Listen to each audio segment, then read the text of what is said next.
Hi friends, welcome to my channel. ఈరోజు video daily vlog అండి. దాంతోపాటు ఒక స్పెషల్ రెసిపీ కూడా. ఈరోజు ఉదయం అయితే లేచి అంబలి కాసానండి, బార్లీ కాసానండి. తర్వాత క్లీనింగ్ పనులన్నీ కూడా అయిపోయినాయి. అయితే ఈరోజు టిఫిన్ కూడా చేస్తున్నానండి. టిఫిన్కి ఇక్కడ నేను గోధుమ అట్టు వేస్తున్నాను. ఒక చిన్న గిన్నె తీసుకుని అందులోకి తగినంత గోధుమ పిండి వేసుకోవాలండి. రుచికి తగినంత ఉప్పు, కొంచెం కారం వేసుకోవాలండి. చిటికెడు పసుపు వేసుకోవాలి. ఇంట్లో ఏ టిఫిన్ లేనప్పుడు 2 నిమిషాల్లో ఇలా ఇన్స్టెంట్గా గోధుమ అట్టు వేసుకోవచ్చండి. కొంచెం కొంచెం వాటర్ వేసుకుంటూ బాగా మిక్స్ చేసుకోవాలి, ఉండలు లేకుండా. దోసపిండి కన్సిస్టెన్సీలో వాటర్ వేసుకుంటూ మిక్స్ చేసుకోవాలండి. చాలా ఈజీగా తక్కువ టైంలో మనకి టిఫిన్ రెడీ అయిపోతుంది. టేస్ట్లో కూడా ఎక్కడ కాంప్రమైజ్ అవ్వక్కర్లేదండి. టేస్ట్ కూడా చాలా బాగుంటుంది. ఈ కన్సిస్టెన్సీ వచ్చేలా మిక్స్ చేసుకోవాలి. ఇప్పుడు ఇందులోకి ఒక చిన్న ఉల్లిపాయ, ఒక పచ్చిమిర్చి కట్ చేసి పెట్టుకున్నానండి. చాలా సన్నగా కట్ చేసుకోవాలి. ఆ ఉల్లిపాయ ముక్కలు, పచ్చిమిర్చి గోధుమ పిండిలో వేసుకుని బాగా కలుపుకోవాలండి ఒకసారి.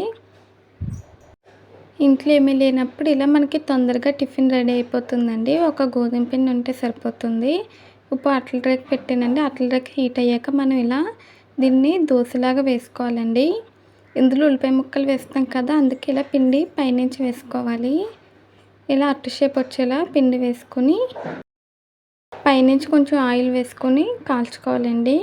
2 సైడ్స్ కూడా మంచి కలర్ వచ్చేంత వరకు కాల్చుకోవాలి. చూడండి ఫ్రెండ్స్, ఒక సైడ్కి తిప్పాను, మనకి ఇలా రావాలండి. దోశలు అయితే ఎలా వేసుకుంటాం అలా వేసుకోవాలి. కాకపోతే ఇది మీడియం ఫ్లేమ్లో పెట్టి ఉడికించుకోవాలండి. అప్పుడే లోపల వరకు బాగా ఉడుకుతుంది. మీడియం ఫ్లేమ్లో పెట్టుకోవాలండి. ఇప్పుడు ఒక సైడ్కి తిప్పాక కొంచెం ప్రెస్ చేయాలండి. అప్పుడు మనకి దోశ బాగా కాలుతుంది. ఇప్పుడు రెండో సైడ్ కూడా తిప్పుతున్నానండి. రెండో సైడ్ కూడా మనకి కాలిపోయింది. ఇలా కలర్ వస్తే సరిపోతుందండి. మనకి వేడివేడిగా గోధుమ అట్టు అయితే రెడీ అయిపోయింది. ఇప్పుడు దీన్ని ఒక ప్లేట్లోకి తీసుకుంటున్నానండి. ఇలాగే మనం అన్ని దోశలు కూడా వేసుకోవాలి. ఇక్కడ నేను రెండో గోధుమ అట్టు వేసానండి. ఇది కూడా 2 సైడ్స్ ఫ్రై చేశాను. ఇలాగే మనం అన్ని గోధుమ అట్టులు కూడా వేసుకోవాలండి. ఇవి వేడివేడిగా సర్వ్ చేసుకుంటే ఇంకా సూపర్గా ఉంటుందండి. పక్కన చట్నీ కూడా అవసరం ఉండదు. మనం కారం, పసుపు, ఉప్పు వేస్తాం కదండి, డైరెక్ట్గా ఇది తినేయచ్చు. చాలా బాగుంటుంది. వేడివేడిగా టేస్టీగా ఇన్స్టెంట్ టిఫిన్ రెడీ అయిపోయిందండి. గోధుమ అట్టు రెడీ అయిపోయింది. వీడియో నచ్చితే ప్లీజ్ లైక్ చేయండి. తర్వాత ఈరోజు కూరగాయలు తెచ్చారండి. కూరగాయలు సర్దాలి. మా ఫ్రిడ్జ్ సరిగ్గా పనిచేయదు కదండి, అందుకే నేను ఇక్కడ బుట్టల్లో సర్దుతాను. బుట్టల్లో సర్ది బయట స్టోర్ చేసుకుంటానండి. ఫ్రిడ్జ్ కూలింగ్ అవ్వదు. ఈరోజైతే క్యారెట్లు, బెండకాయలు, వంకాయలు, ఉల్లిపాయలు, టమాటాలు, పచ్చిమిర్చి తెచ్చారండి. ఇవన్నీ కూడా బుట్టల్లో సర్ది స్టోర్ చేసుకుంటాను. మీకు ఇంతకుముందు వీడియోలో చెప్పాను కదండి, నేను కూరగాయలు సర్దడం కూడా ఒకసారి వీడియో చేస్తానని.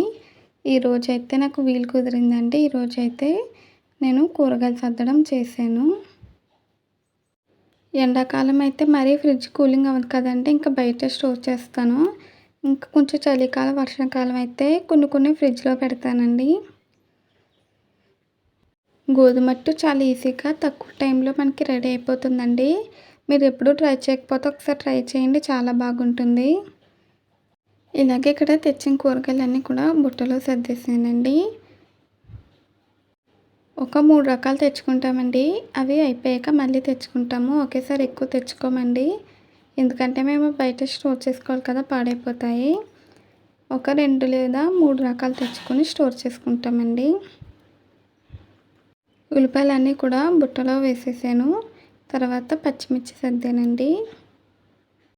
ఫ్రెండ్స్, మీకు మా హోమ్ టూర్ వీడియో కావాలంటే కామెంట్స్లో తెలియచేయండి. హోమ్ టూర్ వీడియో చేస్తాను. మీలో ఎంతమందికి గోధుమ అట్టు ఇష్టమో కూడా కామెంట్స్లో తెలియచేయండి. చూడండి ఫ్రెండ్స్, ఇంకా కూరగాయలన్నీ కూడా సర్దేశాను. మళ్ళీ సంచి మడత పెట్టి దాన్ని జాగ్రత్తగా పెడతానండి.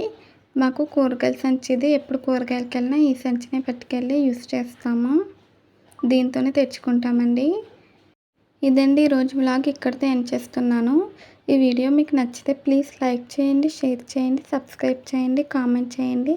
పక్కనున్న బెల్ ఐకాన్ క్లిక్ చేయండి. మళ్ళీ కొత్త వీడియోతో కలుద్దాం. Bye friends.